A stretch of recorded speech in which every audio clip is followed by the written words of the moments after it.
आज 10 मुहर्रम है और यजीदी कुव्वतों को कोई शर्म नहीं। इन्होंने 4 गाड़ियों के साथ मेरे इस्लामाबाद के घर में रेड किया है और लाल हवेली में सफेद कपड़ों की एक पूरी प्लटून भेजी है। और मैं इनको बताना चाहता हूं कि मैंने आधी अपनी जवानी जेल में काटी है और आवारा कलाशनकोफों में 7 साल कैद हुई है। मैं जेल से घबराने वाला नहीं हूं। जेल मेरी ससुराल है और हथकड़ी मेरी जेवर है और मौत मेरी महबूबा है। मैं मुकाबले से भागने वाला नहीं हूं। मैं मनी लॉन्डर नहीं हूं। मैं कोई साम्राज्य का एजेंट नहीं हूं। मैं पाकिस्तान की अजमत का और पाकिस्तान की तरक्की का सिपाही हूं।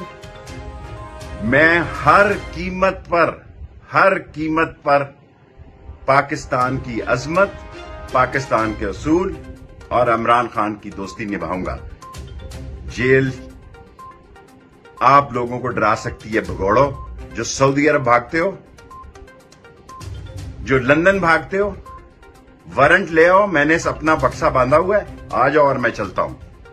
मैंने अपनी पेस्ट, शेविंग क्रीम, दवाई सब रख ली है, आ जाओ। लेकिन अगर वारंट के बगैर मेरे घर में दाखिल हुए तो मैं सारी कौम के सामने ये रिकॉर्डिंग कराना चाहता हूं। अगर बगैर वारंट मेरे घर में दाखिल हुए तो मैं अपनी हिफाजत करने का कानूनी और आईनी हक रखता हूं।